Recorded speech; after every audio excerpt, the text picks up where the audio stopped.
पूर्णस्य पूर्णमादाय पूर्णमेवावशिष्यते। ओम शांति शांति शांति।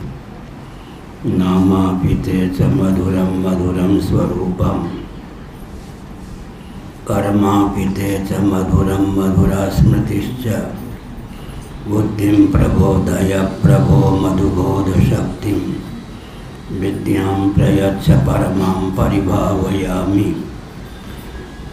कोमलं कूजयन् वेणुं श्यामलोऽयं कुमारकः, वेदवेद्यं परं ब्रह्म भासतां हृदये मम। कूजन्तं राम रामेति मधुरं मधुराक्षरम्, आरुह्य कविताशाखां वन्दे वाल्मीकिकोकिलम्। निगमकल्पतरोर्गलितं फलं शुकमुखादमृतद्रवसंयुतं, पिबत भागवतं रसमालयं मुहुरहो रसिका भुवि भावुकाः। तृणादपि सुनीचेन तरोरपि सहिष्णुना, अमानिना मानदेना कीर्तनीय सदा हरि। नारायणाखिल गुरो भगवन् नमस्ते, शिवाय नमः शिवलिंगाय नमः। तन्मे मनः शिव संकल्पमस्तु, सर्वे भवन्तु सुखिनः। पृष्ठ 163 आनंदगिरी। नारायण। बृहदारण्यक उपनिषद 1.4 पृष्ठ 163 आनंदगिरी टीका।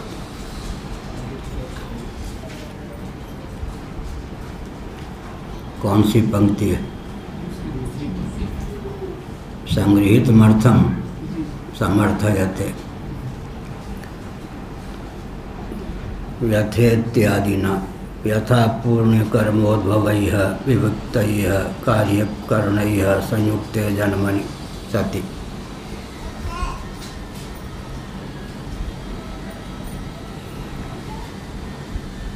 संग्रह किया हुआ अर्थ, लघु लवाव या सारार्थ प्रस्तुत करते हैं भगवत्पाद शंकराचार्य महाभाग भाष्यकार।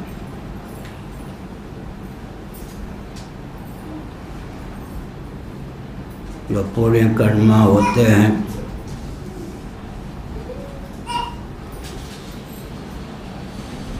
विशुद्ध अंतःकरण जिनका होता है, वे सत्कुल में जन्म लेते हैं।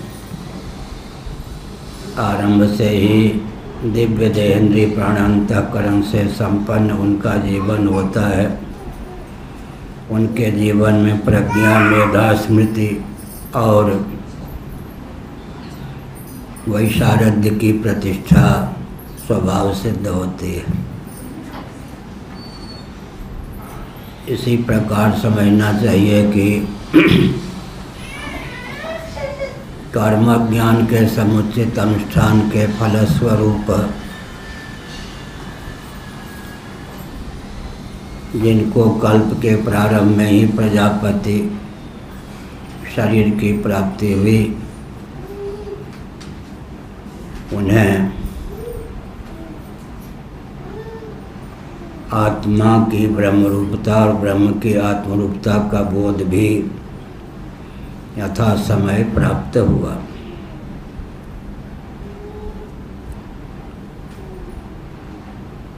इसका अभिप्राय क्या है? अश्वमेध याग का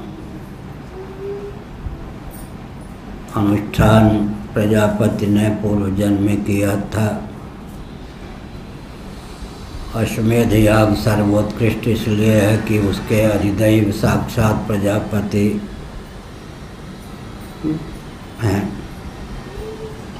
जिस याग के देवता का जो स्तर होता है, वह याग उसी कोटि का माना जाता है, उसका स्तर उसी प्रकार निर्धारित होता है। देवताओं में सर्वोत्कृष्ट प्रजापति हैं। यशमेध अश्वमेध याग उन्हीं के निमित्त अनुष्ठित होता है जिन्होंने अश्वमेध याग के द्वारा प्रजापति की आराधना की, प्रजापति के लिए हवनीय द्रव्य निवेदित किया और अहंग्रह उपासना का भी जिन्होंने आलंबन लिया, प्रजापति भावापन्न ताकि फलस्वरूप उन्हें सर्ग के प्रारंभ में प्रजापति होकर ही जन्म सुलभ हुआ। यह कहा धर्मादि चतुष्टयाद विपरीतमधर्मादि चतुष्टयम तत्र हेतु सर्वस्य पापमनो ज्ञानाद्यतिशयेन नाशातिथि यावत्। धर्मादि चतुष्टयात् ज्ञान 1, वैराग्य 2, ऐश्वर्य 3, धर्म 4। इधर से गिनेंगे तो धर्म 1, ऐश्वर्य 2, वैराग्य 3, ज्ञान 4। जिनके जीवन में ये चारों प्रतिबंध शून्य होकर उल्लसित होते हैं उनका जीवन उत्कृष्ट माना जाता है। प्रजापति भी धर्म, ऐश्वर्य, वैराग्य और ज्ञान से युक्त प्रकट हुए, अतः उनका उत्कर्ष अन्य जीवों की अपेक्षा अधिक है। सर्वजीव घनात्मक, सर्वदेव घनात्मक ही प्रजापति को माना गया है। प्रजापति के विग्रह से ही इंद्रादि देवों की और विविध स्थावर जंगम प्राणियों की अभिव्यक्ति मान्य है। तो धर्मादि चतुष्टय के फलस्वरूप इससे यह प्रेरणा मिलती है कि जीवन में धर्म की प्रतिष्ठा हो, विवेक की प्रतिष्ठा हो, वैराग्य की प्रतिष्ठा हो। इन तीनों के फलस्वरूप ऐश्वर्य से भी संपन्न जीवन हो। धर्म ते विरति, धर्म का वास्तव फल है वैराग्य। इसलिए धर्म, फिर विवेक रूप विज्ञान, उसके फलस्वरूप वैराग्य और उसके फलस्वरूप ऐश्वर्य। यहाँ कोई कह सकते हैं कि वैराग्य और ऐश्वर्य का कोई सामंजस्य नहीं, विरक्त होगा तो ऐश्वर्य संपन्न नहीं होगा, ऐश्वर्य संपन्न होगा तो विरक्त नहीं होगा। इसका उत्तर हमने कल दिया था। विवेक पूर्वक ही वैराग्य संभव है। विवेक का फल होता है वैराग्य। जिसके जीवन में वैराग्य प्रतिष्ठित होता है उसका जीवन ऐश्वर्य से संपन्न होता है। इसका अर्थ क्या हुआ? जिससे हम विरक्त होते हैं, आसक्ति विहीन होते हैं, उसके हम अधिपति हो जाते हैं। तो यह जो भ्रम है कि विरक्त हो गया तो मानो रोटी से भी वंचित हो गया, विरक्त हो गया तो मानो भूखे मरेगा, भ्रम ही तो है। विवेक का फल होता है वैराग्य। जिससे कोई विरक्त होता है उसका अधिपत्य होता है, न कि उसके अधीन। छांदोग्य श्रुति के भाष्य में शंकराचार्य जी ने इस तथ्य को विस्तार पूर्वक उद्भाषित किया। ऐश्वर्य में आसक्ति नहीं होती है तब ऐश्वर्य की प्राप्ति होती है। जिम सरिता सागर मह जाहि, यद्यपि ताहि कामना नाही। तिम सुख संपत्ति बिनहि बुलाए, धर्मशील पह जाहि सुहाए। आपूर्यमान मचल प्रतिष्ठम समुद्र मापः प्रविशन्ति यद्वत्, तद्वत् कामा यम प्रविशन्ति सर्वे। स्वशांति मापनोति न काम कामी, गीता का दूसरा अध्याय। लक्ष्मी जी से भी उपरत होकर तान दुपट्टा विश्राम कर रहे थे श्रीमन नारायण। जो लक्ष्मी जी को निहार रहे थे उनके ऊपर लट्टू थे। लक्ष्मी जी ने उनके गले में जयमाला नहीं डाली। लक्ष्मी जी से भी उपरत जो श्रीमन नारायण थे उन्हीं के गले में जयमाला डाली। इससे भी यही सिद्ध होता है। समुद्र मंथन का प्रसंग श्रीमद् भागवत आदि। विरक्त ऐश्वर्य में समासक्त नहीं होता, लेकिन ऐश्वर्य विरक्त के पास जाकर ही अपने आप को सार्थक मानते हैं। ऐश्वर्य की अधिष्ठात्री देवी लक्ष्मी अपने आप को सार्थक मानती। महाभारत में लक्ष्मी जी का वचन है शांति पर्व में, जो मेरे प्राणधन पतिदेव श्रीमन नारायण परात्पर पुरुषोत्तम भगवान विष्णु की उपेक्षा करके मुझे प्राप्त करना चाहते हैं, मैं उनके हाथ नहीं लगती। बाहर से वे धन बटोर भी लें तो वह धन उनके लिए अभिशाप ही सिद्ध होता है। लेकिन जो मेरे प्राणधन श्रीमन नारायण परात्पर पुरुषोत्तम श्री विष्णु का वरण करते हैं, उनका मैं कभी त्याग नहीं करती। यही है यहाँ का ऐश्वर्य। धर्म का फल विवेक होता ही है, विवेक का फल वैराग्य होता ही है। जिसके जीवन में धर्म, विवेक और वैराग्य की प्रतिष्ठा होती है वह ऐश्वर्य से संपन्न होता ही है। हमने कई बार कहा कि आज देवराज इंद्र के पद पर कौन प्रतिष्ठित है। मर्त्यलोक में, बृहद भारत में, सतकुल में, मांत्रिक याग में जो अधिकृत थे,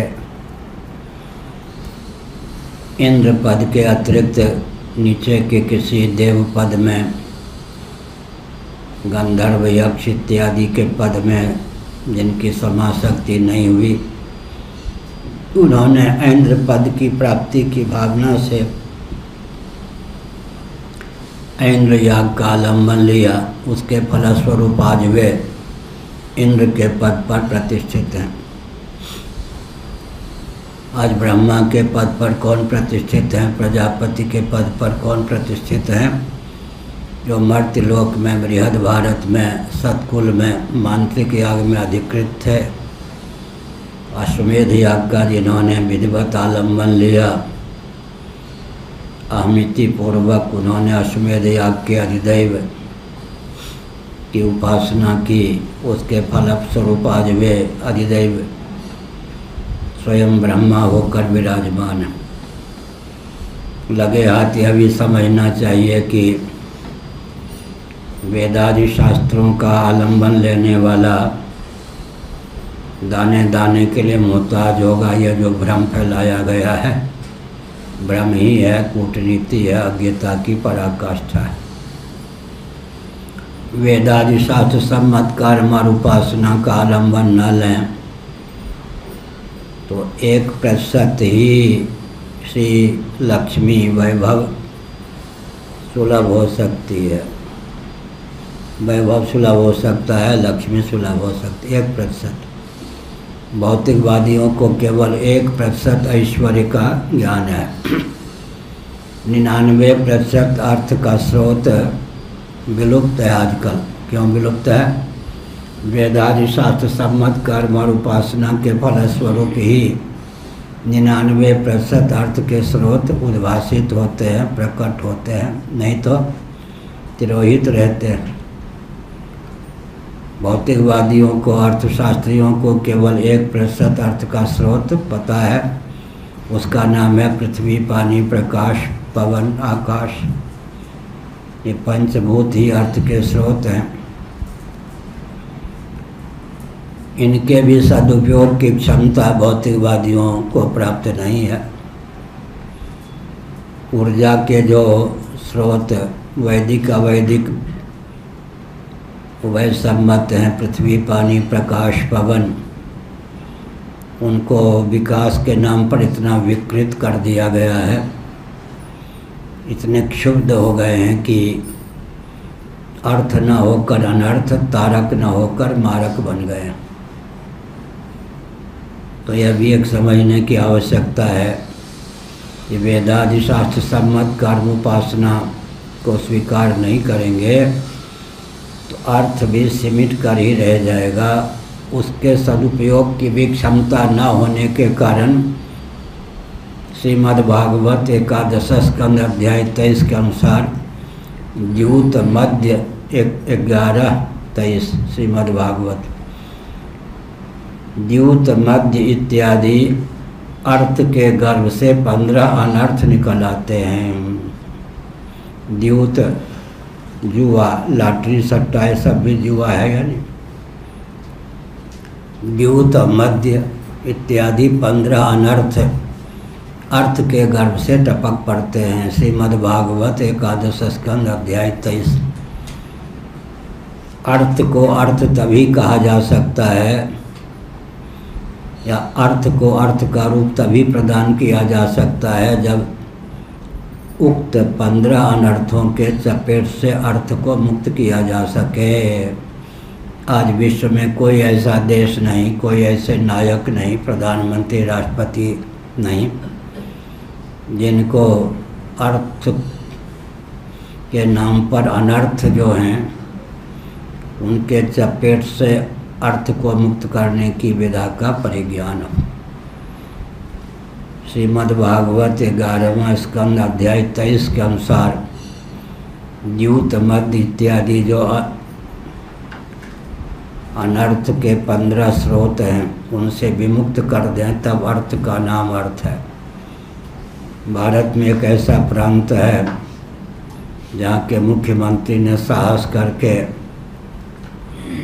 शराब की दुकानें बंद कर दी।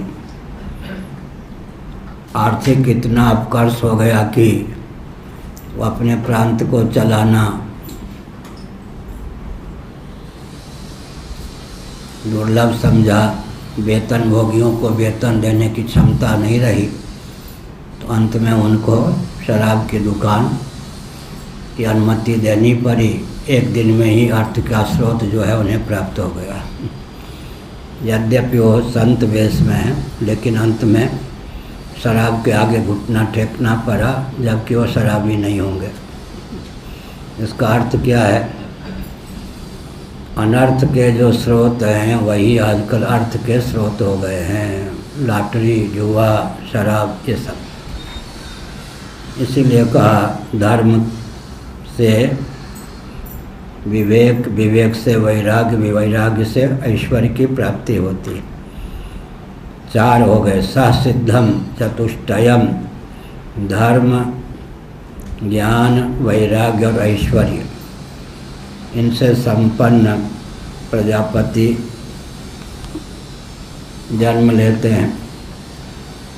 धर्मादि चतुष्टयाद विपरीत धर्मादि चतुष्टयम तत्र हेतु सर्वस्य पापमनो ज्ञानाद्यतिशयेन नाशात् इत्यावः।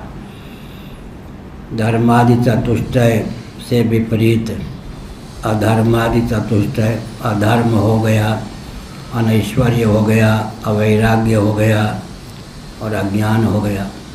यह तत्र हेतु सर्वस्य पापमनः, इनमें हेतु कौन है? सब प्रकार के पाप, पाप के फलस्वरूप ही फिर ऐश्वर्य का लोप होता है, ज्ञान का लोप होता है, वैराग्य का लोप होता है। ज्ञानाद्यतिशयेन नाशात्, प्रजापति को धर्म, ऐश्वर्य, वैराग्य और बोध, इन चारों की समुपलब्धि क्यों हुई? क्योंकि अतिशय ज्ञान के द्वारा इन सब का नाश उन्होंने किया था, इसलिए यह हुआ। उत्कृष्टत्वम प्रकृष्ट ज्ञानादि शालित्वम। उत्कृष्टत्व का अर्थ है प्रकृष्ट ज्ञानादि शालित्व। इसका अर्थ धर्म भी, ऐश्वर्य भी, ज्ञान भी, वैराग्य भी उच्च कोटि का प्राप्त होने के कारण प्रजापति का जन्म सुलभ हुआ, यह अभिप्राय। तस्य ज्ञानादि वैशारद्य पौराणिकीं स्मृतिम उदाहरति तथा चेति। तथा च स्मृति ज्ञानादि की विशदता, ज्ञानादि का वैशारद्य के संबंध में प्रमाण प्रस्तुत करने की भावना से भगवत्पाद शंकराचार्य महाभाग ने पौराणिकी स्मृति को उद्धृत किया। पौराणिकी स्मृति का अर्थ है कि जब हम दो ही शब्दों का प्रयोग करते हैं, श्रुति स्मृति, तो पुराण और इतिहास का अंतर्भाव भी स्मृति में हो जाता है। पुराण का वचन होगा यह, इसीलिए पौराणिकी स्मृति कहा। पुराण में सन्निहित स्मृति या पुराण रूप स्मृति। उदाहरण देते हैं, उदाहरण पहले बता दिया। ज्ञानम अप्रतिघम यस्य वैराग्यम च जगत्पतेः ऐश्वर्यम चैव धर्मश्च स सिद्धम चतुष्टयम्। इनकी सहस्थिति होती है। प्रजापति के जीवन में ज्ञान, वैराग्य, ऐश्वर्य और धर्म की सहस्थिति होती है। कोई हो कोई ना हो ऐसा नहीं होता, यह अभिप्राय।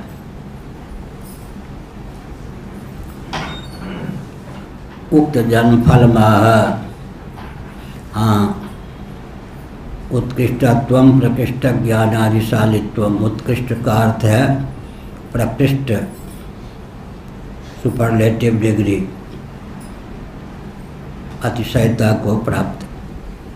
उक्त जन्म फल माह। उक्त जन्म का फल क्या है? तदुद्भवम, यह कहा। तदुद्भवम 163 दूसरी पंक्ति भाष्य। च अनुपदिष्टमेव युक्तमेकत्व दर्शनम प्रजापतेः। किसी गुरु के बिना ही प्रजापति को आत्मा की ब्रह्मरूपता, ब्रह्म की आत्मरूपता का बोध हो गया। यही हुआ, यही उत्कर्ष है। जिसके जीवन में धर्म आदि की प्रतिष्ठा होती है, उसके जीवन में आत्मा और ब्रह्म के एकत्व का विज्ञान भी स्वतः प्रकट हो सकता है। अब जिनके जीवन में ऐसा वानक नहीं होता, तो श्रोत्रियम ब्रह्मनिष्ठम ज्ञानी तत्वदर्शी महापुरुष का मार्गदर्शन आवश्यक होता है।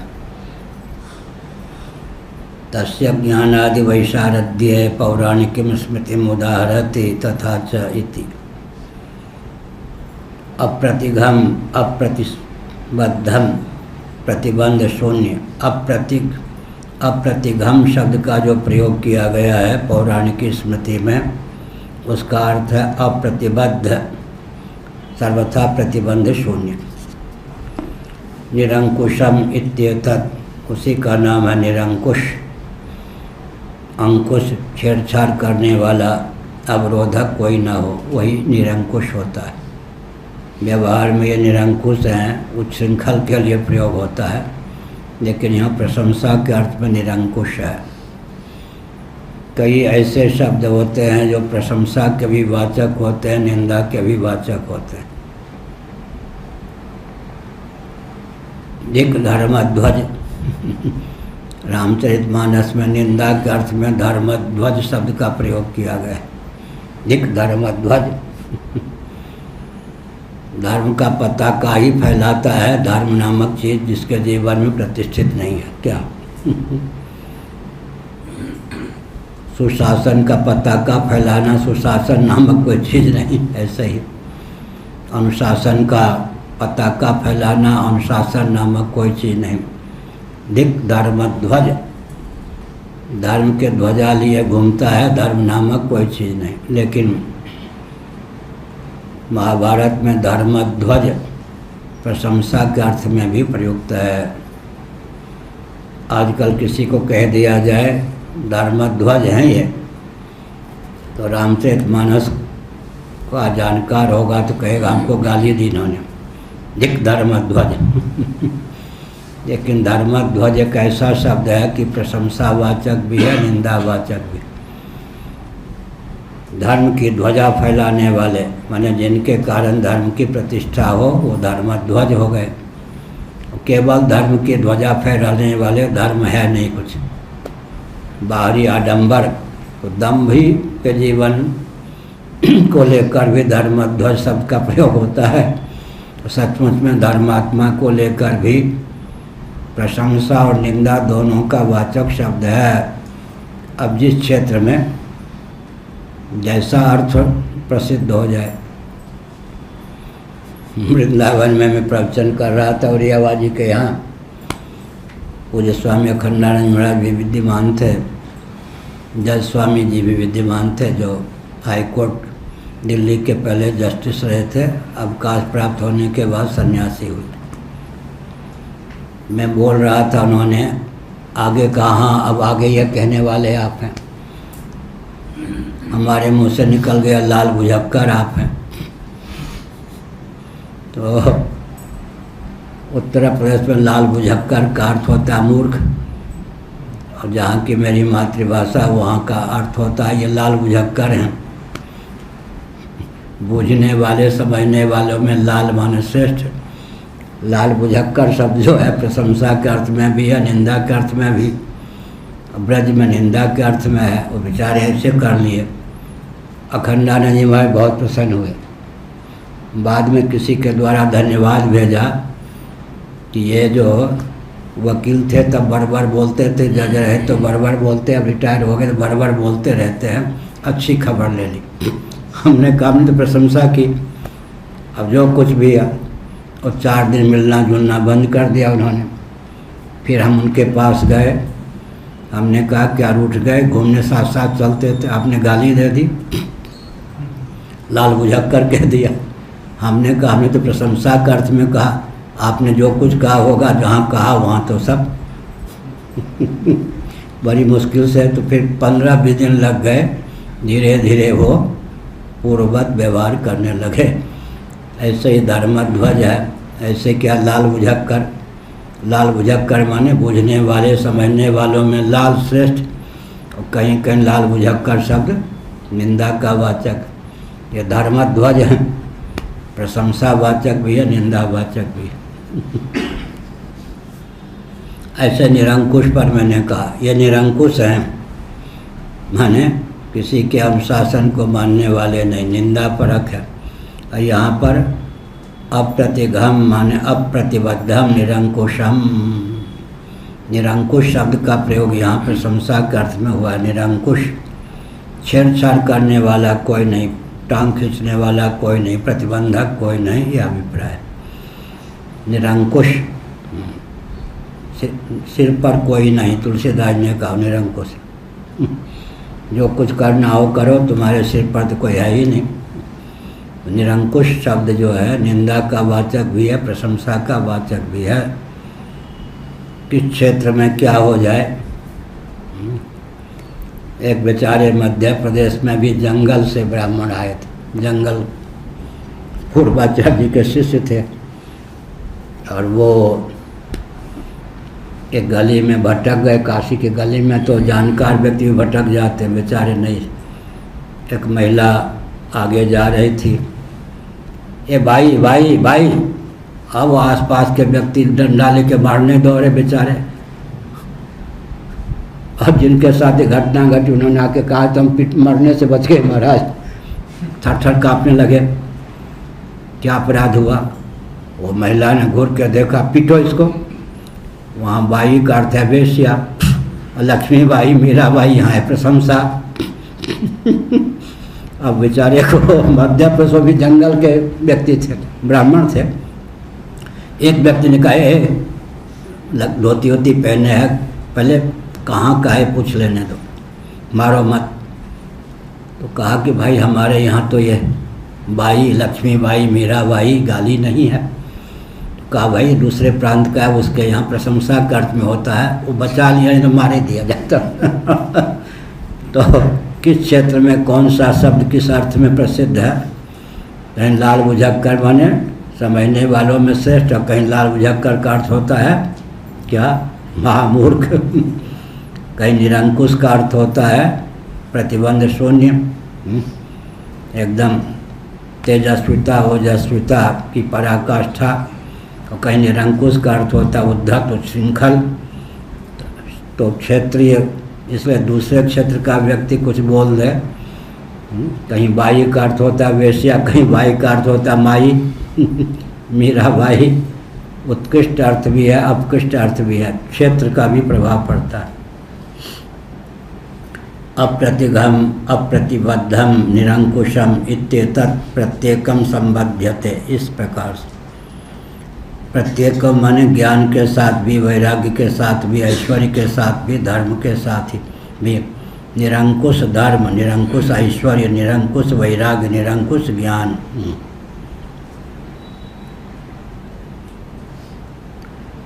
यस्य तच्चतुष्टयं स सिद्धं स निरवर्तते निरवर्ततेति संबंधः।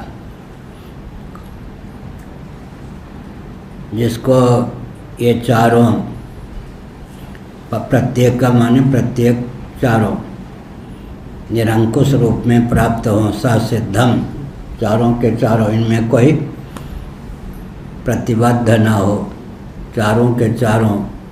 कभी कभी यह होता है कि पंचदशी कार ने कहा बोध तो होता है वैराग्य किसी में, ज्ञान वैराग्य प्रति को लेकर कहा। किसी के जीवन में वैराग्य तो होता है, ज्ञान और प्रति का पक्ष को शिथिल होता है। किसी के जीवन में कुछ, किसी के जीवन में कुछ प्रतिबंधित। तीनों जिसके जीवन में ज्ञान वैराग्य प्रति उद्दीप्त हो वो जीवन मुक्त होता है। नहीं तो एक की प्रधानता होती है, दो शिथिल, या दो की प्रधानता हो एक शिथिल।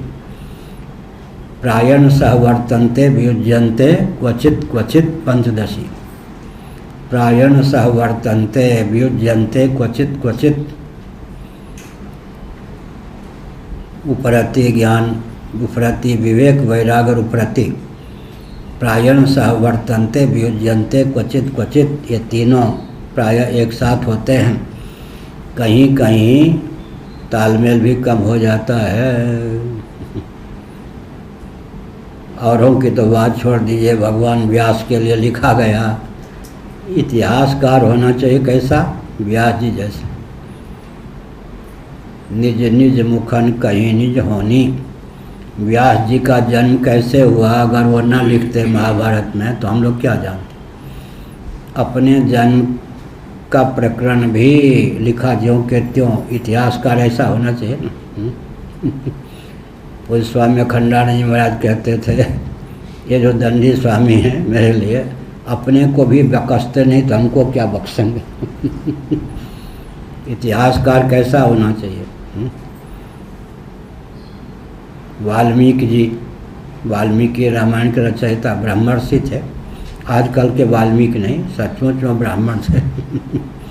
आजकल तो विचित्र ही बात, वाल्मीकि ब्राह्मण थे, जन्म से ही ब्राह्मण थे।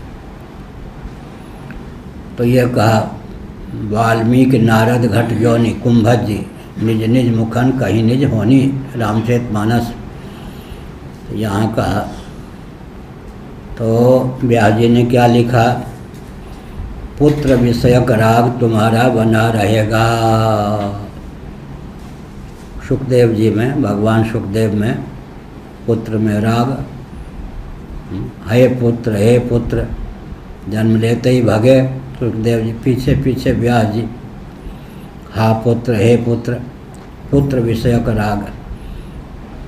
यह हुआ। तो कारक कोटि के जो व्यक्ति होते हैं वो जैसे कारक कोटि के जो व्यक्ति होते हैं उनकी अशांति कुछ होती है उनके जीवन में। क्या अशांति होती है?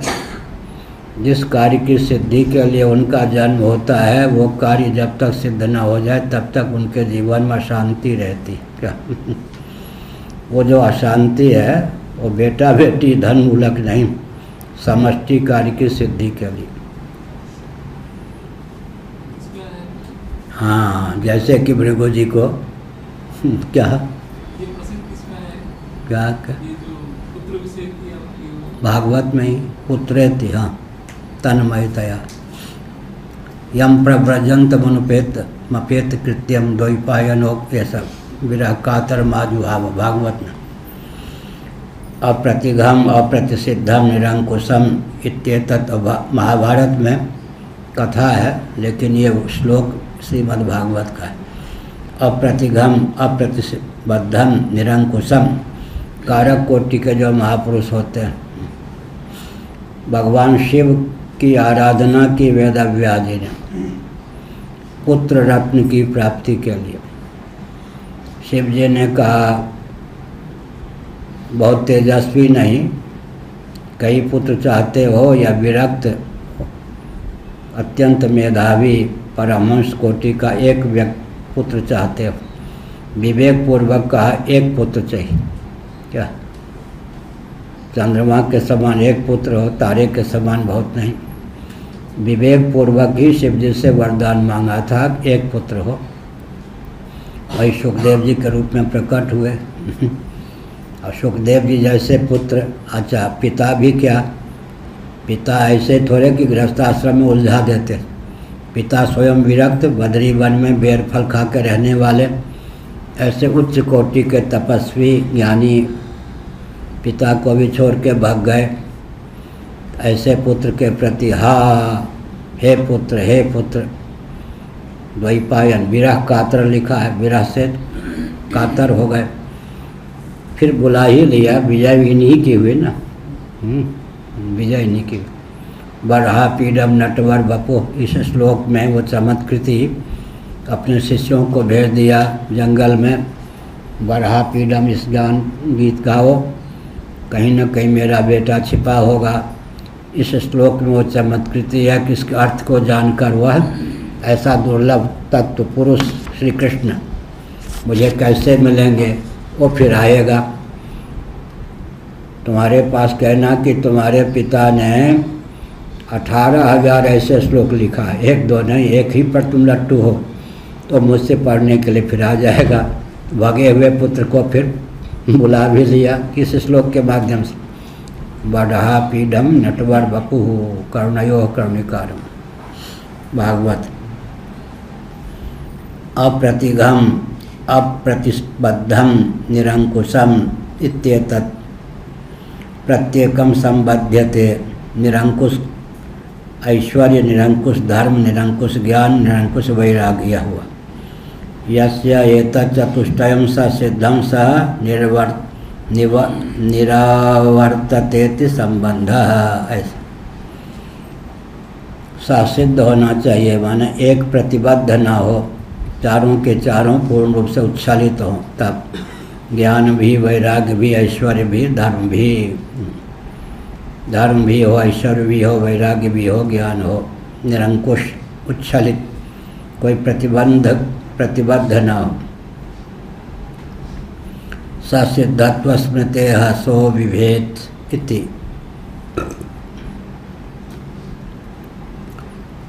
ससिद्धि को लेकर स्मृति भी है, सो विभेद। ससिद्धत्वे भयानुपपत्ति इति चेत न यादित्येन सहतम उदेति भाष्यकार। वह डरा। ससिद्धत्व स्मृते, ससिद्धत्व स्मृते, हाँ, ससिद्धत्व स्मृति को लेकर सो विभेद, वह डरा। क्यों डरा? इति श्रुति विरुद्धत्वात् अप्रामाण्यमिति।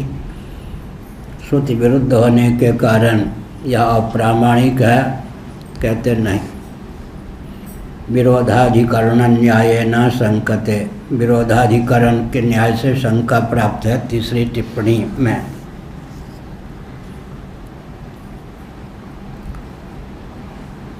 विरोधाधिकरण औदंबरी वेष्टनीया सर्वत्य सह स्मृति इति। विरोधे त्वनपेक्षम स्यात् असति ही अनुमानम, जैमिनी सूत्र 1-3-2। ऐसा जैमिन महर्षि ने पूर्व मीमांसा में विरोधाधिकरण के माध्यम से जो तथ्य प्रकाशित किया, उसका अभिप्राय क्या है?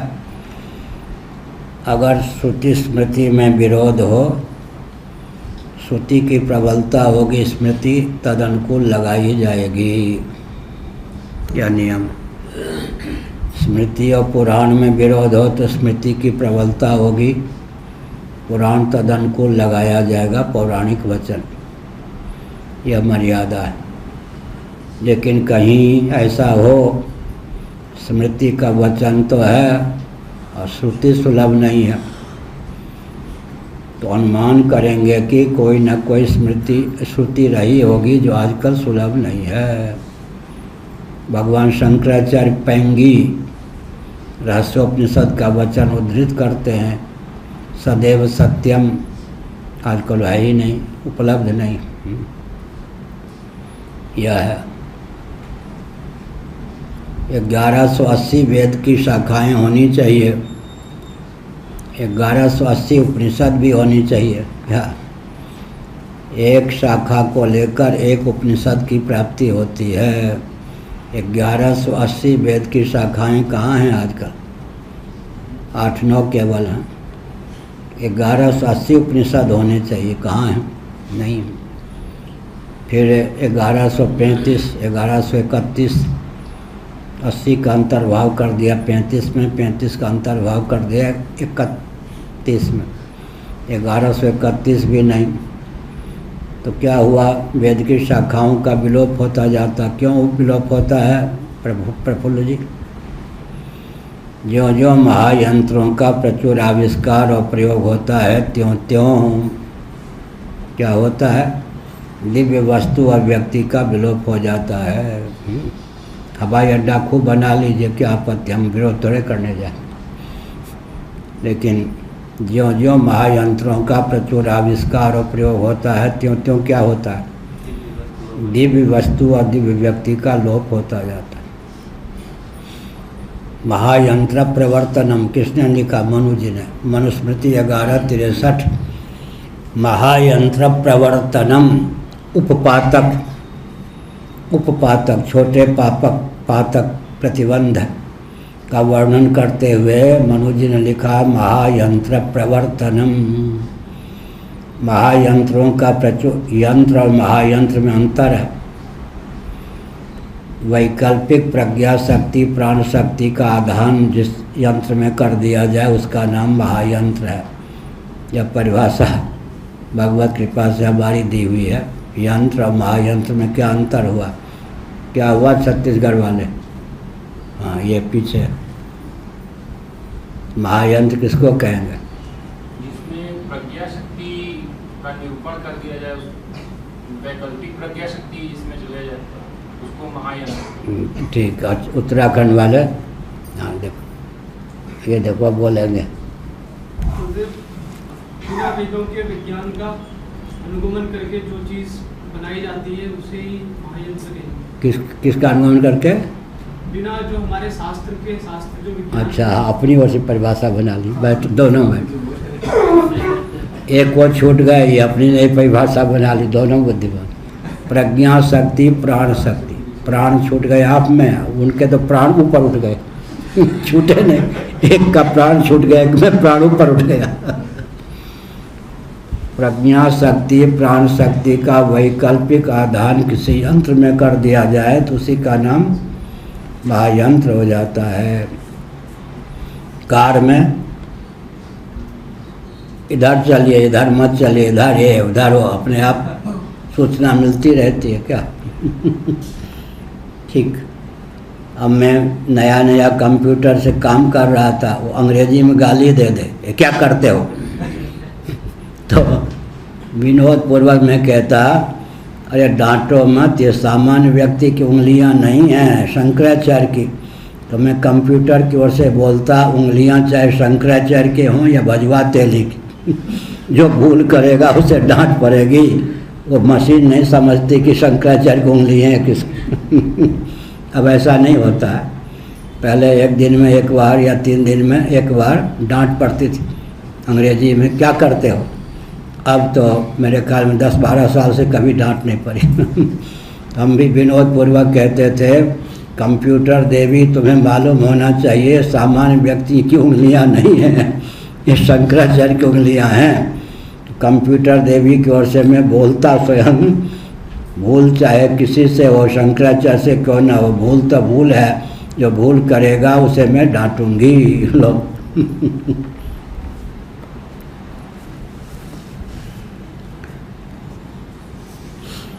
सासिद्धत्व स्मृति सो विभेद यह कहा। तो विरोधे त्वनपेक्षा स्यात् असति ही अनुमानम। अगर अनुमान नहीं है तब अनुमान का अर्थ क्या हुआ? श्रुति भी हो, दो प्रकार की श्रुति हो, दोनों श्रुति हो, ये सब लंबा शास्त्रार्थ है। दो श्रुति हो, दोनों श्रुतियाँ हों, एक के साथ अनुमान का भी बल प्राप्त हो, दूसरे के साथ अनुमान का बल प्राप्त न हो, तो श्रुति श्रुति में भी झगड़ा होगा। तो बलवती श्रुति कौन होगी? जिस श्रुति के साथ अनुमान का बल है वो श्रुति प्रबल। चातुर्मास याद का फल अक्षय होता है, अक्षयम हवई। अब वहाँ जो कृतक है वो नश्वर होता है। तो यहाँ अक्षय का अर्थ क्या करेंगे? संकोच करना पड़ेगा। अनुमान के द्वारा सिद्ध है कि जो कृतक होता है वो नश्वर होता है, मुंडक उपनिषद। उधर कहा कि अक्षय होता है, किसका फल? चातुर्मास याज का, अक्षयम हवई। अब फिर क्या हुआ? श्रुति श्रुति में विरोध हो जाए तब जिस श्रुति के साथ अनुमान का बल है वो श्रुति प्रबल होगी। फिर श्रुति श्रुति में एक अनुवादिका श्रुति है, एक अनुवादिका श्रुति। प्रत्यक्ष नवा अरे सर्वस्य कामाय सर्वं प्रियं भवति, आत्मनस्तु कामाय सर्वं प्रियं भवति, अनुवादिका श्रुति है।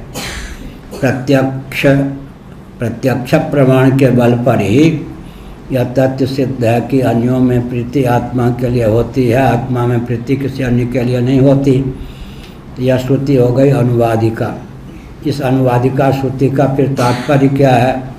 पंचदशी कार लिखते हैं, जीवात्मा शेषी है, शेषी होकर शेष जगत का नाम है शेष। अनात्मक प्रपंच की दास्ता मत बोल ले। लेकिन यह श्रुति श्रुति नहीं है। कौन है यह श्रुति? अनुवादिका श्रुति। श्रुति श्रुति माने विशेषण भी श्रुति है, यहाँ विशेष भी श्रुति। जैसे ब्राह्मण ब्राह्मण सबसे उत्कृष्ट हुआ या नहीं? विशेषण भी ब्राह्मण, विशेष भी ब्राह्मण। क्षत्रिय ब्राह्मण, विशेषण क्षत्रिय, विशेष ब्राह्मण। वैश्य ब्राह्मण, जन्म तो है वैश्य कुल, ब्राह्मण कुल में है, वैश्योचित ढंग से जीवन यापन करता है, बनियों जैसी मति, वैश्य ब्राह्मण। शूद्र ब्राह्मण, जन्म हुआ ब्राह्मण कुल में तो विशेष तो ब्राह्मण रहेगा, लेकिन स्वभाव प्रभाव जीविका सब शूद्रों जैसी स्थिति तो शूद्र ब्राह्मण। ऐसे ही यहाँ पर सबसे प्रबल श्रुति कौन होगी? श्रुति श्रुति। श्रुति श्रुति, विशेषण भी श्रुति, विशेष भी श्रुति। अनुवादिका श्रुति की अपेक्षा अन्य श्रुति प्रबल होती है। दो श्रुतियों में विरोध हो तो जिस श्रुति के साथ उपोद्बलक अनुमान है, अनुमिति है, उसकी जीत होती है। जैसे चातुर्मास याग का फल क्या है? अक्षय है। श्रुति ने कहा अक्षय, तो इसका उत्तर दिया गया कि वास्तव में तो कृतक है, कृतक का फल अनित्य होता है। तो कहा गया कि इतने समय पर्यंत, संकोच कर दिया गया अर्थ में। यह सब लंबा शास्त्रार्थ। हाँ, मुंडक का अर्थ क्या बताया? जो कृतक होता है नश्वर होता है। यत् कृतकम तत् अनित्यम, जो कृतक होता है। नास्त्य कृतक कृतेन, नास्त्य कृतक कृतेन, यह श्रुति है मुंडक। नास्त्य अकृतक कृतेन, अकृत जो आत्म तत्व है वह कृतेन, कृत के द्वारा, कर्म के द्वारा प्राप्त नहीं होता। जो कृतक होता है वो नश्वर होता है। मुंडक में ये दोनों वचन मिल जाए।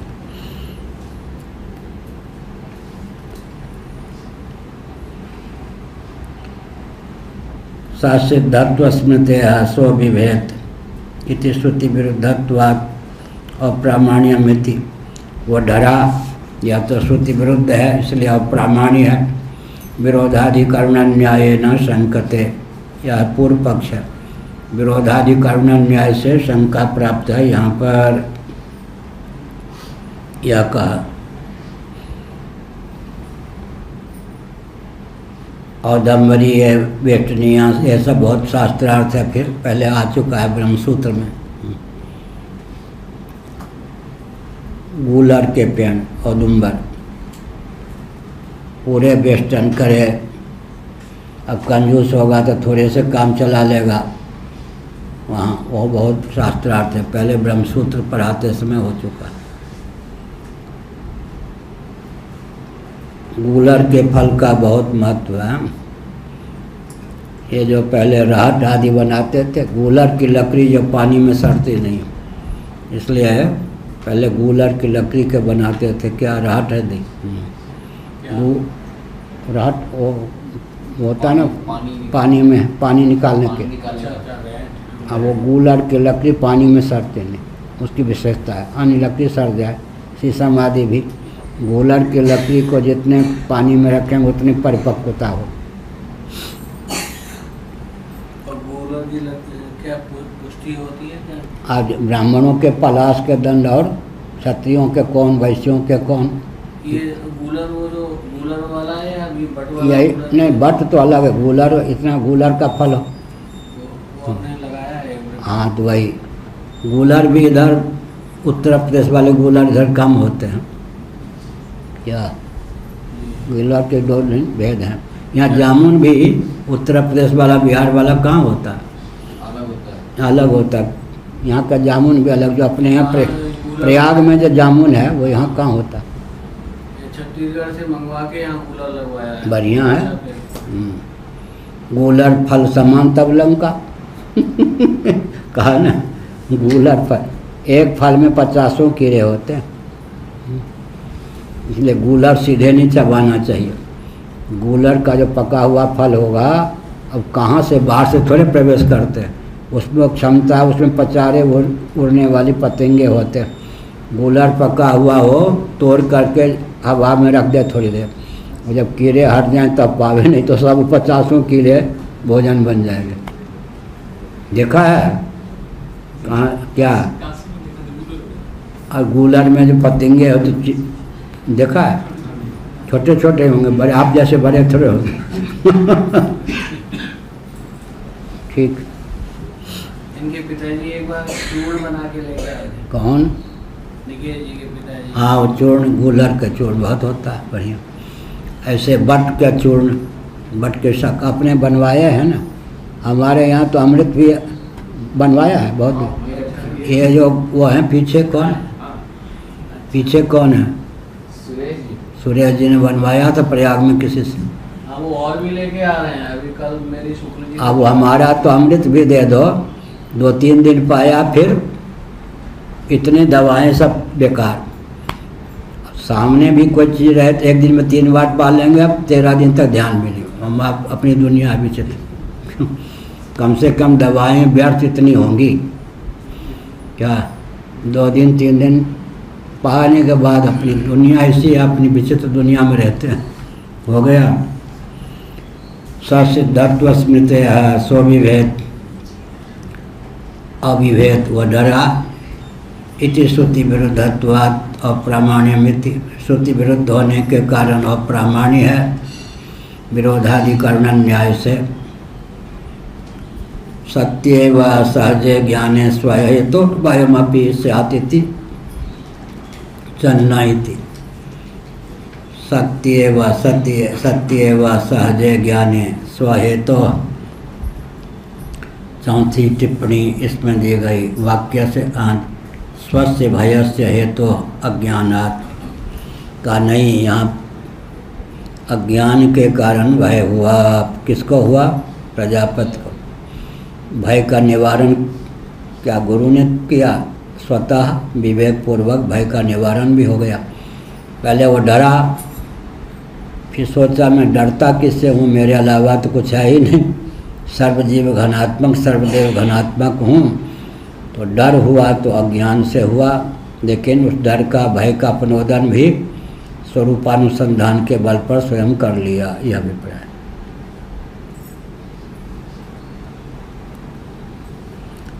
हो गया। स्वहेतो भयमपि स्यादिति चेन्न अन्येन आचार्येण अनुपदिष्टमेव प्रजापते ज्ञानमुदेति इत्येवमर्थपरत्वात् सह सिद्धवाक्यस्य तत्त्वज्ञानात् प्राक्तस्य भयमाविरुद्धम् ऊर्ध्वं च अज्ञानलेशात् अतो न विरोधः श्रुतिस्मृत्योः इति समाधत्तेन इत्यादि न। अब कहते हैं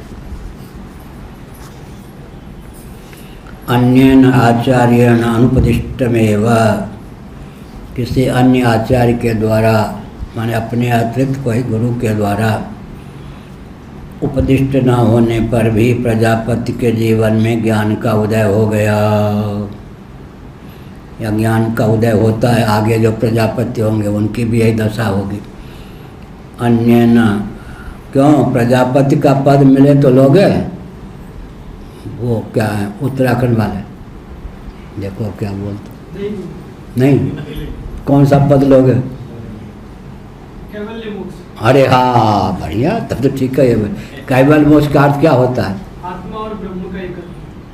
शरीर छूटने के बाद कैवल्य मोक्ष वाले की क्या दशा रहती है बताओ? गुरुदेव को ब्रह्म में लीन हो जाते हैं। हाँ? वो ब्रह्म में लीन हो जाते हैं, ब्रह्म में। मैं हूँ ऐसा भान रहेगा जिसको कैवल्य मोक्ष हो गया? अपने अस्तित्व का भी भान नहीं रहेगा ना। ज्ञान स्वरूप होकर रहेगा, लेकिन अहम अस्मि का भी भान नहीं होगा। ऐसा रहना चाहोगे? आकाश के समान हो जाओगे, फिर हो गए केवल वो, कोई बात नहीं। ठीक है, अच्छा, हृदय से बोल रहे हैं तब ठीक। अच्छा, जड़ ना होने पर भी चिन्ह मात्र हो जाएगा, तो अहम अस्मि का बोध भी नहीं रहेगा। देहत्याग के बाद मैं हूँ या मैं सच्चिदानंद स्वरूप हूँ, अहमिति भी नहीं रहेगी।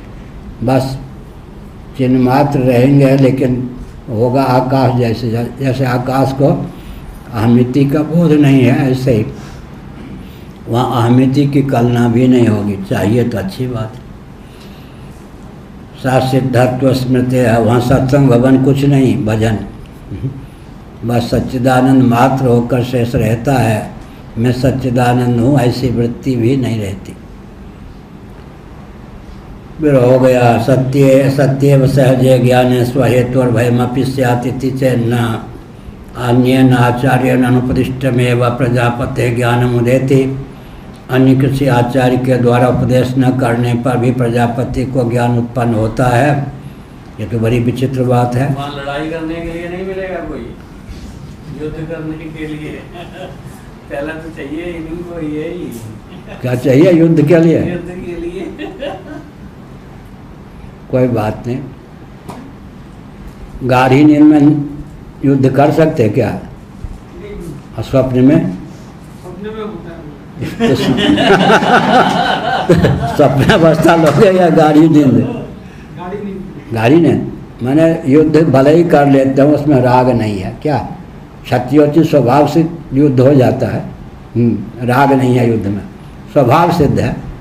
हाँ ठीक है, राग सिद्ध नहीं है। क्या है? हाँ, क्षत्रियोचित स्वभाव। ठीक, बढ़िया। हाँ, कौन? महाराज स्वरूप और स्वभाव में फिर क्या अंतर रहेगा? क्या कह रहा है? तो पहले कही क्या है? महाराज स्वरूप और स्वभाव में फिर क्या अंतर रहेगा? स्वभाव और स्वरूप में क्या अंतर रहेगा? ठीक, कहीं कहीं स्वभाव और स्वरूप एकार्थक होता है, कहीं कहीं स्वभावस्तु प्रवर्तते ना दत्ते कश्चित् पापम न चैव सुकृतम विभो। स्वभाव और स्वरूप, ठीक। स्वभाव, प्रभाव, स्वरूप, जब तीन कहेंगे तो स्वरूप अलग हो जाएगा। स्वभाव, प्रभाव, स्वरूप। क्या स्वभाव का नाम स्वरूप हो जाएगा। रूप और भाव का एकत्व। विवक्षा वसात अगर स्वरूप और स्वभाव दोनों शब्द का प्रयोग हुआ हो तो गुणानुरूप स्वभाव होता है, स्वरूपानुरूप स्वरूप होता है। ठीक। सत्य व सहजे ज्ञाने स्वहेतो भयमपि स्यात् इति।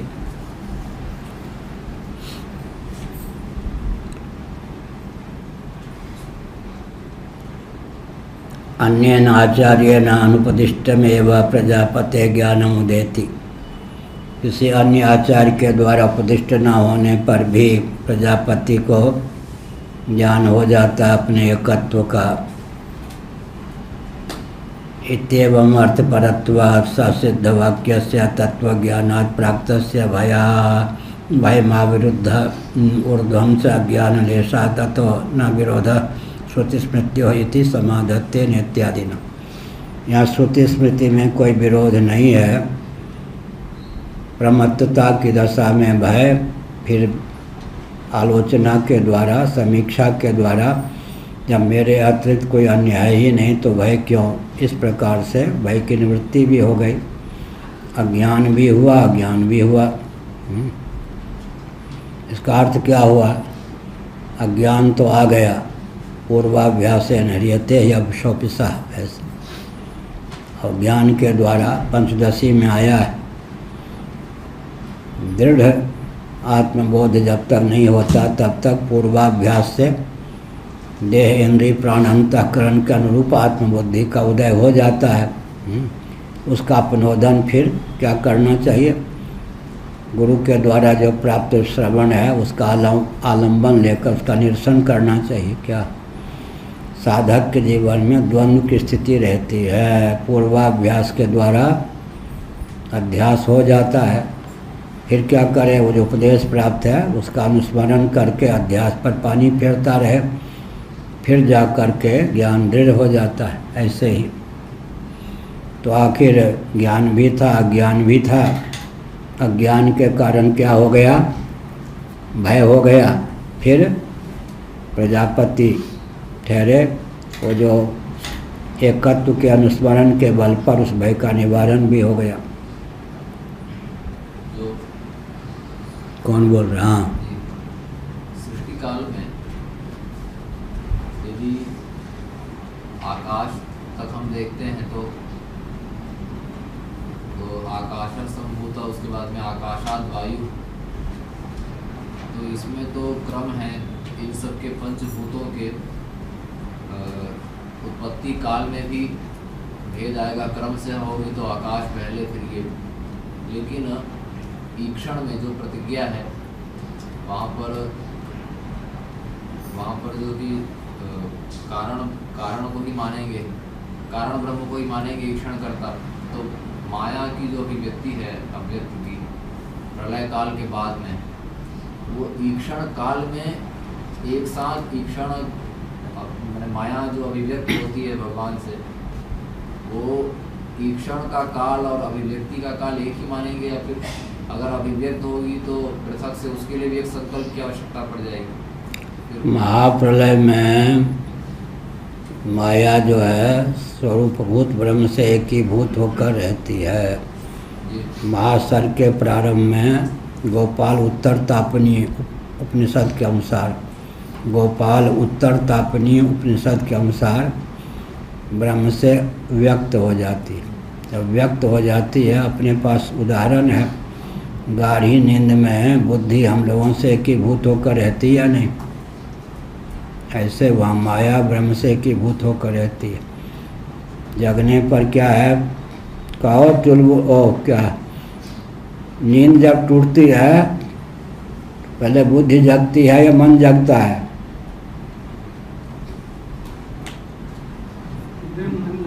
मन। हाँ, कुछ न कुछ तो बोलना ही है। ठीक, बैठो।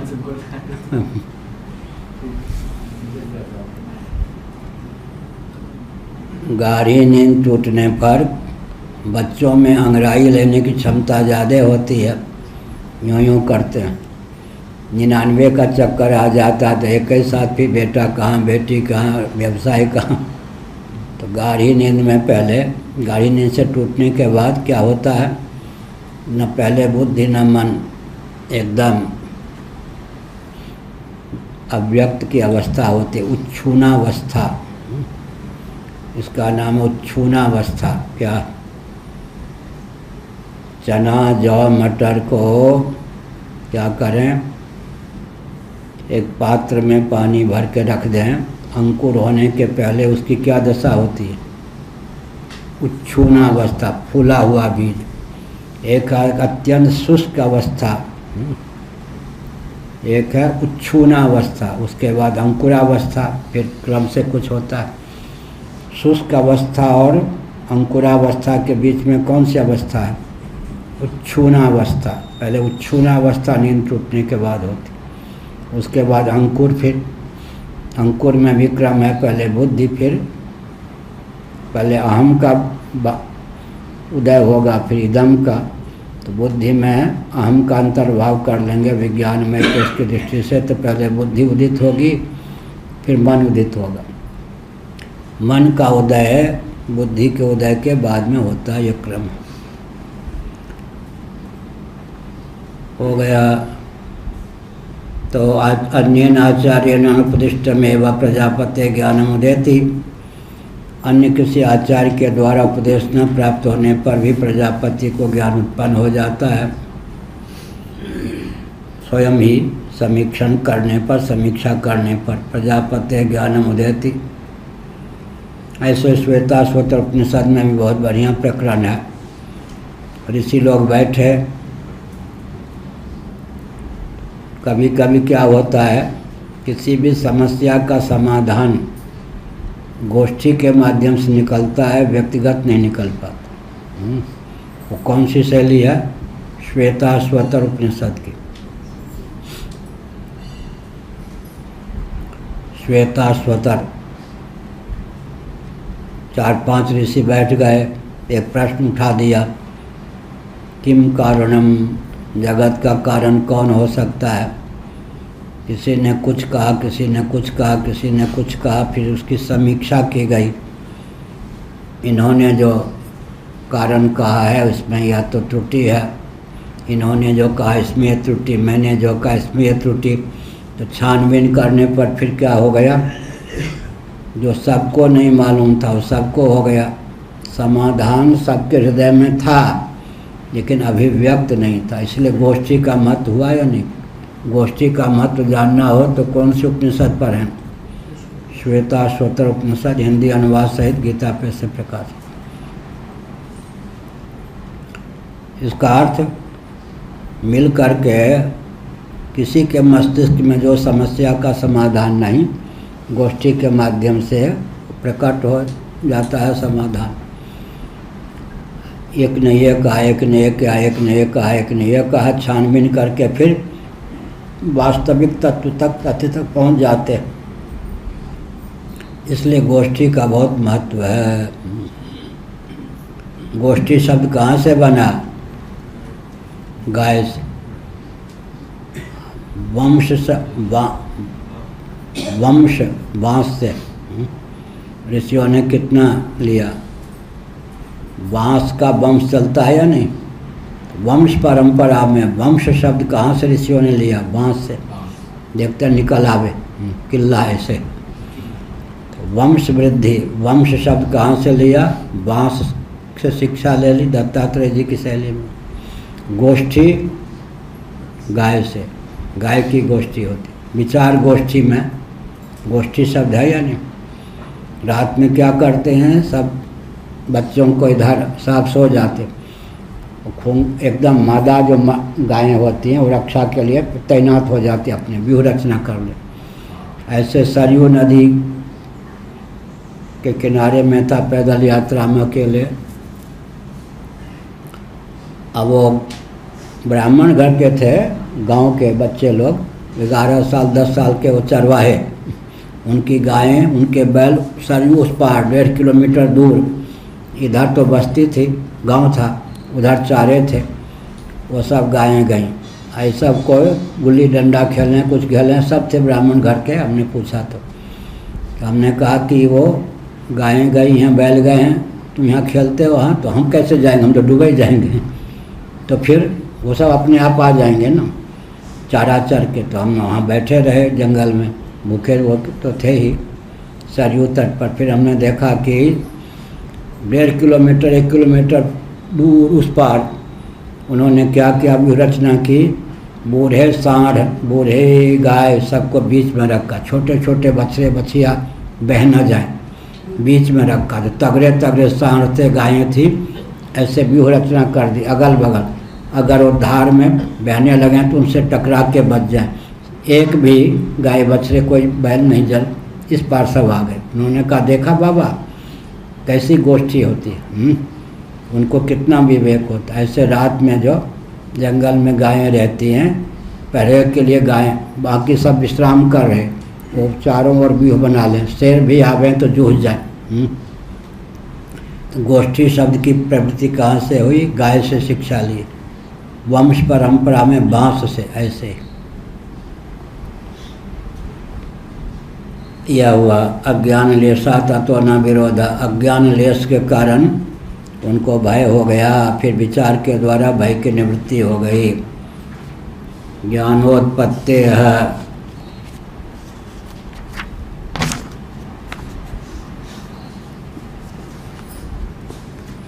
आचार्य ज्ञानपेक्षत्वे श्रद्धादि विधानान अर्थक्यात्।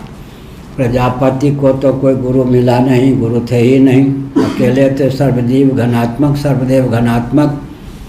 बिना गुरु के ही ज्ञान हो गया, तो हम तो बड़ा अपराध हुआ हमसे कि गुरु कर लिया, तो बहुत प्रमाद, हम तो बुद्धू निकले कि गुरु कर लिया। प्रजापति को बिना गुरु के ही ज्ञान हो गया, हमने तो बस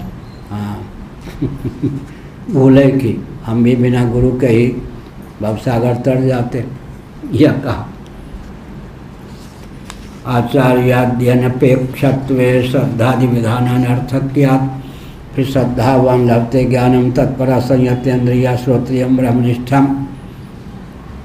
यह जो श्रुति स्मृति के वचन है तो व्यर्थ ही सिद्ध हो जाएंगे। कहते सावधान 22 पसेरी नहीं, प्रजापति की तुलना अपने से नहीं करनी चाहिए। क्या कहा?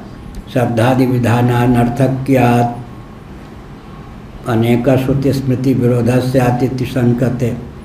श्रद्धावान लभते ज्ञानम ये तद विधि प्रणिपाते न। ये सब अनेकों वचन ऐसे हैं जो गुरु के बिना ज्ञान नहीं, जो बिन गुरु होए न ज्ञान, जो विरंच शंकर सब होई, ब्रह्मा और शिव के समान भी कोई हो तो बिना गुरु के ज्ञान नहीं हो सकता। ये सब वचन तो व्यर्थ ही गए, कहते नहीं। आदिपदेन समाधिग्रह समदम उपरतितिक्षा श्रद्धा समाधान में, षट संपत्ति में समदम उपरतितिक्षा समाधान। अस्मदादिषु तेषां हेतुत्वम् इति चेत् नेत्याः प्रजापतेरिव इति। मूल प्रजापतेरिव, तीसरी पंक्ति भाष्य की। प्रजापतेरिव जन्मांतर कृत धर्म हेतुत्वे ज्ञानस्य इति चेत् न निमित्त विकल्प समुच्चय गुणवत् अगुणवत्व भेदापत्ते है। यह पंक्ति बहुत मार्मिक है, भाष्य के संदर्भ में इसका अर्थ किया। अब आनंद गिरी की प्रक्रिया से फिर अर्थ करेंगे। ओम पूर्णमदः पूर्णमिदं पूर्णात् पूर्णमुदच्यते पूर्णस्य पूर्णमादाय पूर्णमेवावशिष्यते। ओम शांति शांति शांति। नारायणाखिल गुरो भगवन् नमस्ते। शिवाय नमः, शिवलिंगाय नमः। तन्मे मन शिव संकल्पमस्तु। सर्वे भवन्तु सुखिनः।